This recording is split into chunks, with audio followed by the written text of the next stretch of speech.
Olá pessoal, tudo bem? O meu nome é Felipe Cardoso e você está no canal Cariocando. E no vídeo de hoje eu quero mostrar para vocês a minha curta passagem de um dia pela cidade de Pisa, onde eu pude conhecer a icônica Torre de Pisa, a torre mais torta do mundo. Então ela é realmente maravilhosa, é muito legal e eu compartilho algumas curiosidades ao longo desse vídeo sobre a icônica Torre Torta. Bom pessoal, eu não estava na cidade de Pisa, eu estava em Firenze, que também é uma cidade maravilhosa. Se você estiver pela Itália, vale muito a pena, ali a capital da Toscana, então é muito bacana. E aí, pelo custo do transporte público, eu vi que estava dando quase a mesma coisa, estava ali até parecido do aluguel de um carro. Então eu decidi alugar um carro para poder dirigir ali entre a Toscana e aproveitar um pouco da paisagem de todo aquele lugar. Aproveitei também na volta e passei pela cidade de Lucca, uma cidade medieval muito agradável de se conhecer. E aí, pessoal, eu tenho que passar algumas dicas para vocês nesse vídeo para que você não tenha problemas que eu, por sorte, não tive, mas que eu só fui descobrir quando eu cheguei lá na Itália. A primeira coisa é que você precisa da PID, a Permissão Internacional de Direção. E essa PID você tira no site do Detran aqui do Brasil e você faz a solicitação, paga a taxa, alguns dias depois você vai lá no Detran e aí você retira a sua permissão internacional para dirigir, que nada mais é do que uma espécie de carteira, ali onde você tem a tradução da tua CNH para diversos idiomas. Curiosamente, eu aluguei o carro ali em duas oportunidades, em duas companhias diferentes, enquanto eu estive na Itália, na Sicily by Car e na Europa Car. E nenhuma das duas solicitaram a minha permissão internacional para dirigir, embora eu estivesse com ela. E aí eles só solicitaram a CNH aqui do Brasil mesmo, a minha carteira de habilitação aqui brasileira. Mas, por via das dúvidas, como regra é regra, eu recomendo que se você for para a Itália e pretenda aí fazer o aluguel de um veículo, tire a PID antes para você não ter nenhum tipo de problema. Então, sem mais delongas, vamos começar aqui o nosso vídeo. Me acompanhe.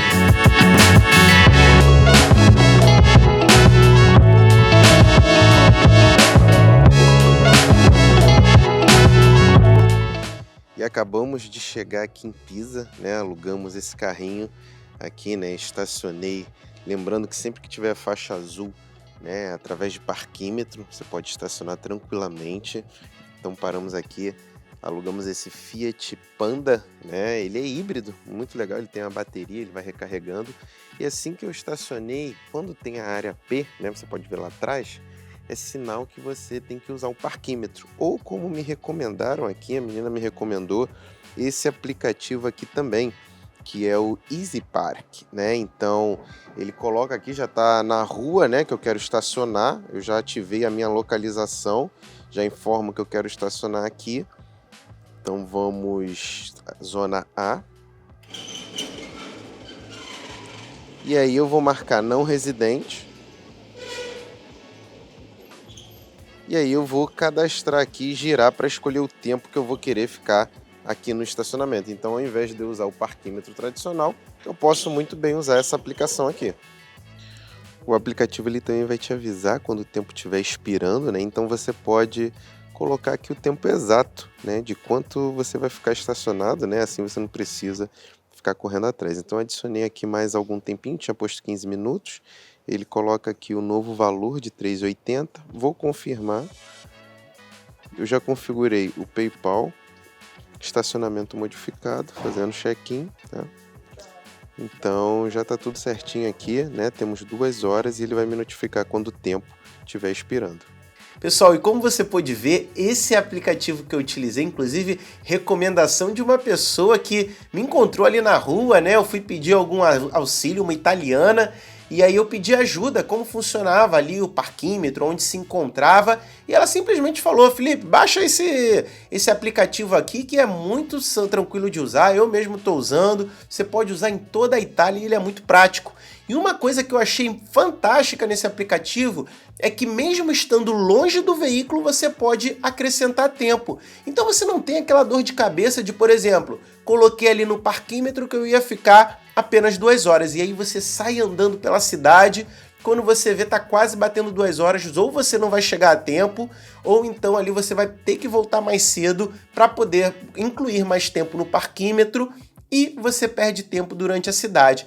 Então, pelo aplicativo mesmo, eu percebi ali que eu ia caminhando entre aquelas cidades, entre aquelas ruas de Pisa, e o tempo estava se esgotando, o aplicativo me notificava, e com isso eu já acrescentava um pouco mais de tempo. Então, muito prático, recomendo que você utilize essa aplicação. Uma outra vantagem que eu vi também é que eu pude usar exatamente o tempo que eu iria consumir ali de estacionamento. Então não precisei botar, por exemplo, 5 euros, na verdade, né? A gente tá falando da Itália. Eu não precisaria botar 5 euros e ficar menos tempo.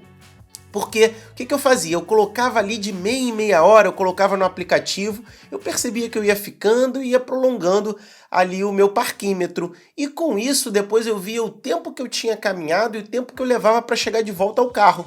E aí eu acrescentava exatamente os minutos que faltavam para eu poder chegar no veículo, para chegar lá praticamente com o parquímetro zerado. Então, recomendo a instalação desse aplicativo se você for alugar carro e se você for utilizar ali o estacionamento das principais cidades que tem na Itália. E acabamos de chegar aqui em Pisa, onde eu vou conhecer a torre mais torta e uma das mais conhecidas de todo o mundo. Eu aluguei um carro partindo do aeroporto de Firenze até aqui. Foi muito tranquila a viagem, algo em torno de 1 hora e meia. Consegui chegar, você vai por uma autoestrada, muito fácil. O GPS utilizei o Waze, muito tranquilo de chegar mesmo. E a paisagem é muito bonita, você consegue ter um gostinho ali da vista da Toscana do lado, você consegue ver muito verde, né? Então é bem agradável. Uma das coisas que eu aprendi, né, pelo Waze é que o aplicativo ele informa que existe aqui uma área de tráfego limitado, ou seja, você não pode simplesmente pegar o carro e sair dirigindo pelas ruas de Pisa, assim como outras capitais aqui na Itália. A gente tem uma área onde você não pode ultrapassar correndo o risco de ser multado e por câmera. Mas você é avisado, né? Como você pode ver aqui, a gente está numa área de zona de tráfego limitado. Ó, deixa eu ajeitar aqui o ISO da câmera. Então ali tem uma placa onde você vê que, ó, zona de tráfego limitado. E aqui logo tem a câmera, né?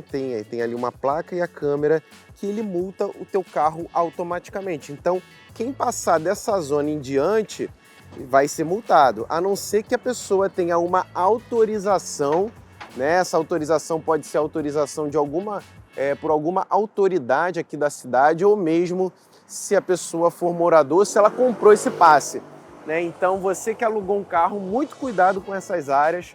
O Waze, ele inclusive pergunta se eu tenho algum tipo de autorização nesse sentido.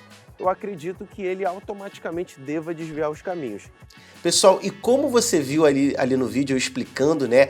Muito cuidado com as zonas de tráfego limitado que existem na maioria das grandes cidades da Itália, onde você vai ser multado ali simplesmente com a fotografia. Inclusive eu vi alguns veículos já dando meia volta quando eles perceberam que estavam entrando numa zona de tráfego limitado.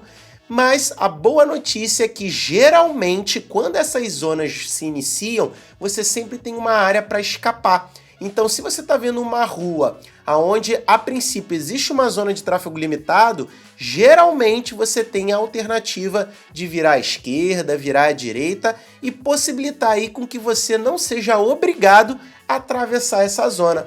Então, fica aí a dica, eu pesquisei bastante, né, quando eu cheguei lá. Como vocês viram, o Waze me ajudou também a saber o que seria essa zona de tráfego limitado. Eu espero que com isso você tenha uma boa direção quando você estiver na Itália sem maiores problemas.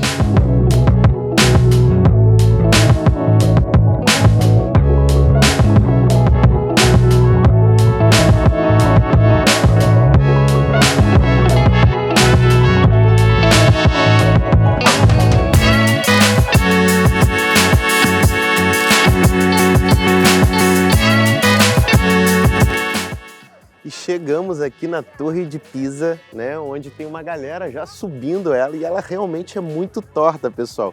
E ela é muito bonita, né? Você olhando aqui de perto, ela é branquinha, é muito bonita mesmo de se ver. Você consegue perceber que existe ali naquela parte da fundação, né, onde ela caiu, né, existe uma queda. Dá para ver realmente que houve ali, né, um declive em relação à questão da fundação dela. E realmente é muito torta e muito bonita de se ver. Então, muito legal, valeu, né, sair de Firenze, né, para vir diretamente aqui em Pisa, só para conhecer talvez aí a torre mais torta do mundo e provavelmente uma das mais famosas também. Pessoal, eu tô aqui bem no ponto onde teria cedido, né, o chão, né, houve aqui uma queda justamente para o fato dela ter dado essa tombada, vamos dizer assim. Eu tô justamente num ponto que se ela fosse tombar seria justamente para cá, né? Então você consegue perceber aqui o afundamento do chão, né, o desnível, e realmente é impressionante, né, o fato dela ter se mantido em pé.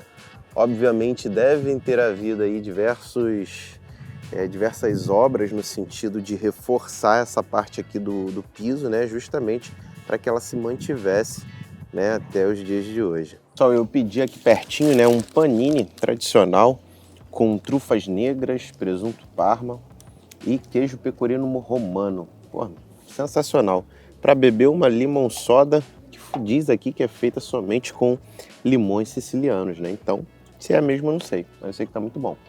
E agora eu vou trazer algumas curiosidades para vocês aqui da icônica Torre de Pisa. A maior delas, que pelo menos eu achei, né, é que originalmente ela não foi construída para ser assim, né, nesse formato que trouxe relevância mundial para ela. Bom, trata nada mais, nada menos que um erro de projeto. Inclusive, até hoje a gente não tem o arquiteto com toda certeza quem seria o real projetista da torre. Muito provavelmente por se contar de um erro, né? Ninguém quis assinar ali o projeto.